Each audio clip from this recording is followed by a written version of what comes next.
Hey, what's going on, people? This is a video about ways to overlap the bastion trades with travel to fortress or the entire fortress split. This concept has been known for a good year now, but has really not been developed in meta. You don't really see people ever doing overlap in runs, and usually if they do, it's like really whack and improvised.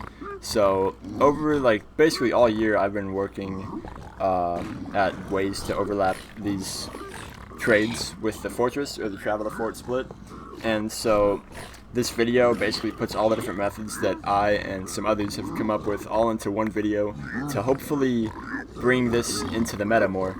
So real quick, the things you're going to need for most of these strategies, you're going to need a lot of things in your favor. For one, it's nice to know where the fort is, but you don't need to know where the fort is. For two, you're going to want good terrain by the bastion, especially by the place that you're trading in the bastion.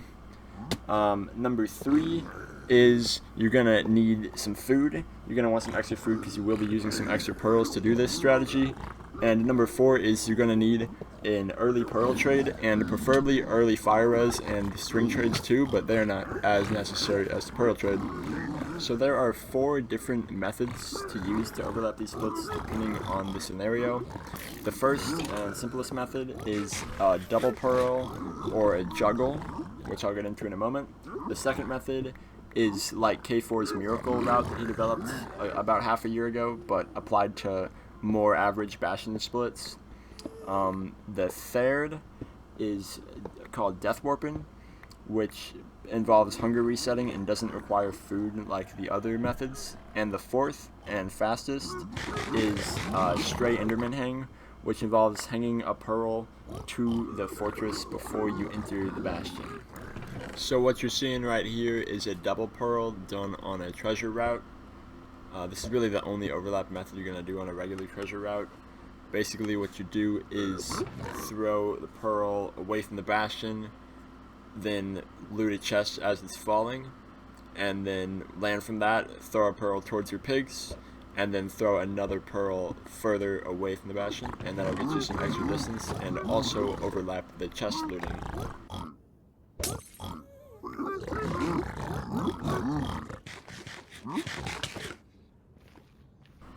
So similar to double pearling is juggling, which basically gets you a little further out than a double pearl and uses up some more pearls and health. So for a juggle, what you do is you throw one pearl away from the bastion, then throw another pearl away from the bastion, and before that pearl lands, throw a pearl towards the bastion, and then before that pearl lands, you'll land from your previous pearl, and then throw another pearl after that pearl away from the bastion, and then land at the pearl towards the bastion, then turn down your render distance, wait for your trades, crank it back up, and you'll be a lot further from the bastion. Now, as you saw there, juggling really drains your health pretty fast, so you're going to want a lot of bread or golden carrots or golden apples to do this, and also you're going to need to take very few hits during the bastion route. As you saw there, I did end up having a pearl hung to the fortress, but it is super risky because you're throwing those pearls really fast, and sometimes a pearl like I had there can be a little wrong and end up causing your death. But the great thing about juggling is that if your trades happen really fast, but not before you're done juggling, you can have very, very fast overlap without having to set up an extra pearl hung, as you will see in these next methods. So next is juggling with an enchanted golden apple, and it is basically the same idea as regular juggling, except you get a little further out, and it is overall just safer because you have an enchanted golden apple and those absorption hearts, and that regeneration can heal you if you take damage in the bastion. And there's a lot of pearls going on here, way too much for me to talk about, so I'll just play the clip and then play it back again in slow motion with a little explanation, just so you can understand what's happening with these pearls.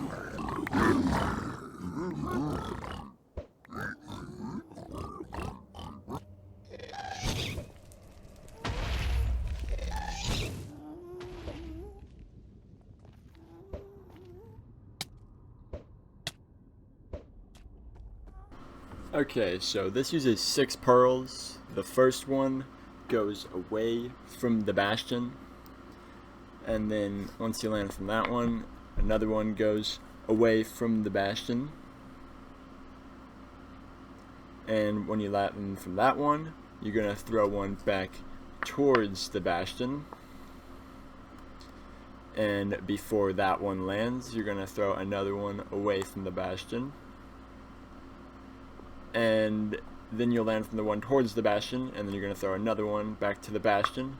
Before that one lands, you'll land from that one, throw another away from the bastion, then you'll land from the one to the bastion, turn down your render, and get the rest of your trades.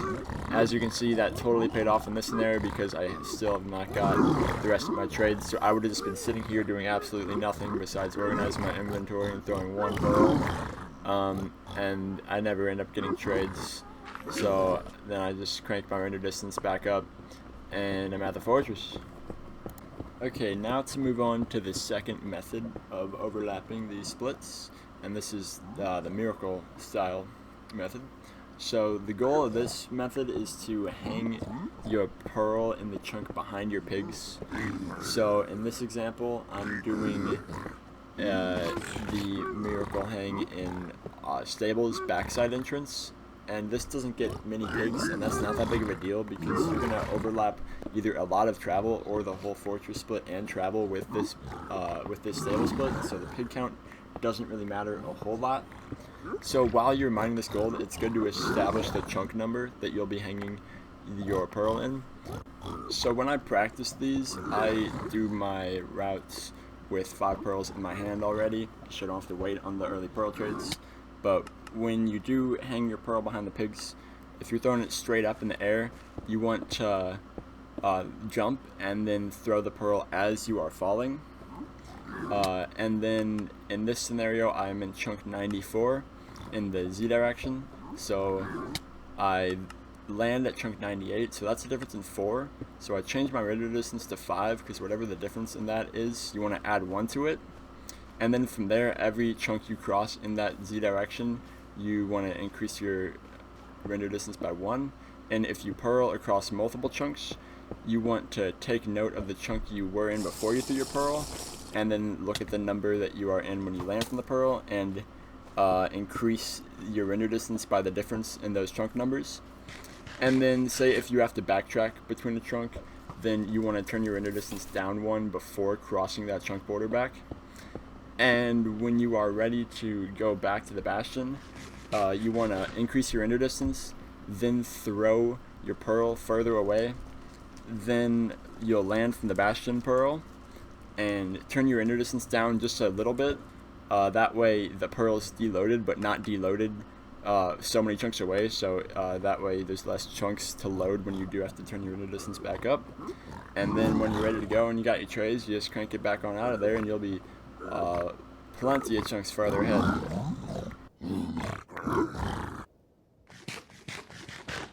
Okay, now the third method is probably the rarest one to use in a run, and that is death warping.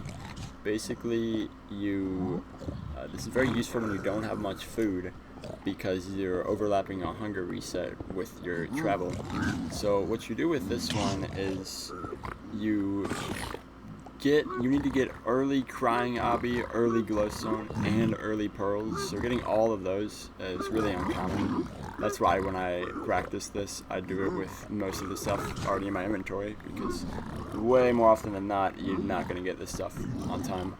So you're going to put a respawn anchor at your trades and set your spawn there, and then you're going to throw out all your items except for your ender pearls and maybe like some soul sand or just some blocks that aren't really important.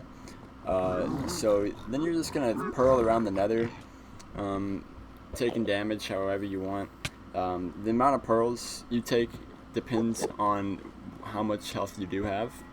So you just pearl around the nether, and then once you're at like 1 heart or something where you can't land from another pearl, you're gonna turn your render distance down to 2, then throw that last pearl, and then die in some way, either throw a pearl, jump in lava, fall down, get killed by an enemy, various ways to die. And then when you respawn, you're going to want to turn your ender distance up a bit, but not too far to where the pearl loads. That way the pearl is just closer to the loaded chunks when you do want to land from that pearl. So then when you're done with that, you pick up all your things, you get your trades, and you will have your hunger reset, and you will have traveled further in the nether. Okay, so the last and perhaps most powerful method I'll be going over is using a stray Enderman pearl to overlap the fortress with the bastion. So what you're going to need for this is a fortress close to spawn, a stray Enderman close to spawn, you need that Enderman to drop a pearl, and you need good terrain to the bastion. So pretty situational, but if you have everything lined up, it's going to save a whole lot of time. Okay, so once you get to the bastion, you don't need to prioritize pig count because you will be overlapping the fortress with the bastion trades. So pig count isn't too important.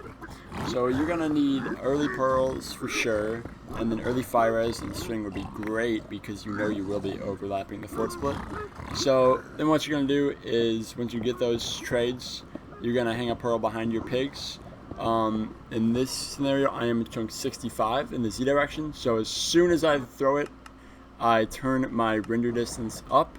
Now I'm in chunk 52 in the Z direction, so it's in 13, so I change my render to 14. So now I'm right at the blaze spawner, and I can do the entire blaze fight while they are trading. And so this spawner here is on a line there, so if I cross that line without changing my render distance down, then I will be teleported back before I want to. So you can do the entire blaze fight. See, this is why beds are good to have and fires are good to have, but also not needed. So then when you want to go back, so in this case I can just cross that chunk line to go back because it's just right there for me to cross, I don't need to change it. So I'm ready to go back, and then it takes me right back, and now my pigs are totally done trading while I did that whole blaze fight. And say if I wanted to blind at the fortress instead, I could have hung a pearl at the fortress before the pearl at the bastion landed. And there we have it. Those are the main methods. So say I'm going to be swapping this direction in left triple bridge. I'm going to be swapping the X direction. So the X chunk number that the chalice is, that's going to be the same chunk number that your pearl is going to be hung in. So this is where the trading hole is, and this chunk is where the pearl is going to be hung in. So you can know that while mining the chalice, you're going to determine, okay, 401 is my number to keep in mind. So what I like to do when I hang the pearl is after I get my trades going and get my pearl trades, I bridge out like that, throw that one, almost land, then throw it like that, slightly over those blocks. 396 and 401, that's a 6 difference. So bring it up like that. And then sometimes it goes in this chunk, so you might need to increase by 2 extra. And then do a block clutch like that to get back. There are other ways to do it though, like you can do this one first, and then do like an angle jump pearl like that. I don't practice it like that, so personally I don't like to do it like that, but it's easier, the timing's less difficult. And the first method also can be done in a more buried bridge left triple. So yeah, those are the 2 ways to swap in that direction and left triple. And then say for swapping in that direction or that direction, if you're swapping in that direction, it's best to go over here. Okay, this turn sucks, but pretend it doesn't. Hang a pearl, and then turn your render down. Then build a 3x3 bridge out. Oops. Then do a jump, throw it as you're falling, increase, then land, and then I forgot to keep track of my number, but then you would turn it down, and then turn it back up to be brought back. And that's the same for in that direction. Say if you're going that way, what you're gonna do, your trading hole's here, so come over here, build your 3x3 platform. I'm on 399, so throw that up. 403, 399, so it's 5, and then it'll land me on the platform. So yeah, that's the bridge left triple setups. Okay, now bridge right triple setups. An important thing that can easily be overlooked about bridge right triple is the chunk offset. So here the chunk border is flush, or is not flush with the trading hole. So this, if you use this hole, that's going to be one chunk over, which meaning if you're swapping that way, super convenient because you can just toss a pearl right up here. You know, you don't got to do anything crazy. But say if you want to swap this way, you got to keep in mind that, and the way you can know right off the bat is by while you're mining, look here. If this is flush with like that, where there's you know, like that. If that's flush with that, then you know that the chunk is one to the right. If it's in the middle instead, right in the middle, then it's going to be to the left, and that trading hole therefore will be in the same chunk as this trading hole. So depending on what you're going to do, you need to know that so you can know what trading hole you're going to use while walking up to the bastion. And another thing is with bridge, say I'm swapping the negative X, this is going to be your, if you're going that way, this is going to be the chunk you hang your pearl in. So I'm swapping to negative X. So this is 4, chunk number 4. So I already know while mining the chalice that my pearl is going to be hung in chunk number 5. And another thing for bridge in general is that the if you're going in like swapping in this way instead, it's always going to be 3 away. So positive Z, I'm on 89. 1, 2, 3, I'll be hanging the pearl in this chunk, so off the chalice I'll always know that this is 92, or it's just going to be 3 in that respective direction. So now to show like how to hang the pearls on the bridge. If you're swapping that way, I like to do something similar to left triple.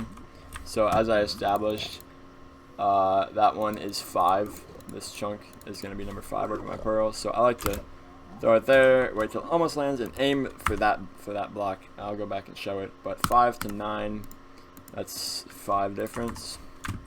So I'm 1, then over again, I land right here. But yeah, this is the block I like to aim for. So I like to bridge off of that and aim for that right there. It's a little above it. That'll put you right here, and you can easily jump right down here. So that's what I like to do. If you're going that direction. Alternatively, you can do an angled jump to that chunk, angled jump throw. Like this, for example. I haven't messed with this, but doing an angled jump throw that lands you perfectly on here would be very useful, because then you're right close to either this hole or that hole. So do some testing with that. I might do some testing with that, because that would be the best way to do it, honestly, because you can do it straight to there, like time it there and then straight to there, but that's like super tight, so I like to go to that one just to be safe. If you're swapping that way, it's just like with left side, you're going to want to do that. Hang your pearl. You don't even really need to bridge a 3x3 out, because you're there's no ceiling, so just throw that moment you throw it, crank it up, so you land. Yeah, and same thing for this side. Say you're swapping that direction, throw it up, to build your 3x3. We've gone through it. Okay, now housing can also be very beneficial to do this overlap with. The way you would do it is enter through here, execute the route like normal. Hard mode for sure. I got a bunch of garbage in my inventory right now, so just ignore that. This is for demonstration purposes again. So what you're gonna do when you do this for housing is, ideally you're gonna want to have good terrain, terrain that leads like right up to this the Y37 back entrance of housing. It's pretty rare that you're gonna want to do this on a lava lake setup. I'm probably not gonna be able to open this chest. Move. Okay, so what you would do then, I want to go that way, it looks better, so this is the best way to build it, like go like that, and then boom, negative X, I'm on 7 right now, and now I'm on 3, so that's a difference of 4, so I'm on 5, and it's just fast as heck. It's a super fast bastion route, because you're getting out right away, especially for like a lava lake housing, where like you would be going around to do manhunt, alternatively. But it's also very situational.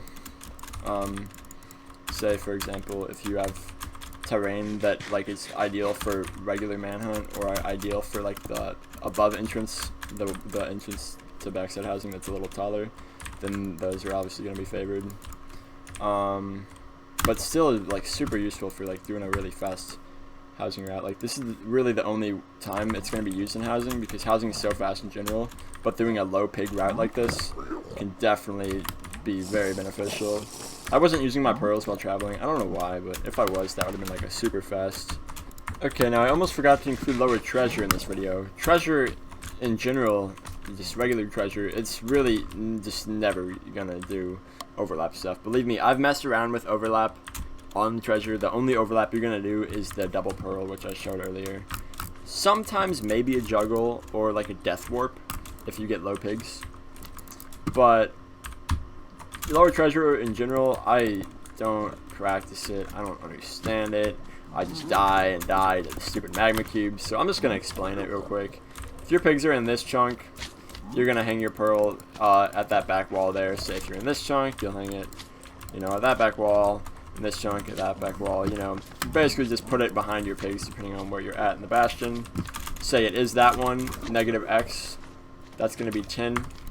So that's number 10 there, so I'm going to hit a magma cube. So 10 on 8, that's a difference of 2, so put it on 3. So what this allows you to do is allows you to do the lower treasure route without having to worry about going to look for obby. You can just kind of put your pigs down, get them in the hole, even if it's just 3 pigs. If you pull those lucky pearls, then honestly just get out of there. Just get the heck out of there. I hope you get your obby. Then maybe even route the fortress without fire res, like honestly. So yeah, this video ended up a lot longer than I expected to. So I just want to thank some people. I want to thank K4 for coming up with the idea of miracles so long ago. K4 and Suchi for coming up with the idea of death warp a long time ago as well. Suchi and Pancake Spoon for helping with the ideas for using miracle and more traditional bastion routes. Like Pancake Spoon came up with that with the falling pearl, the sky pearl, and really I just want to see these done in more runs. This video is a long time in the making now, and I'm just glad to finally have these strats out to the public now, and I hope that they can be improved on even more. There's a few things, actually there's a lot of things that I've practiced with these strategies and developed with these strategies that I wasn't able to fit into the video. So yeah, I hope we can see more people work on these strats, more people use these strats and runs, and who knows, maybe see a crazy time with them one day. Alright, that's about it. Peace.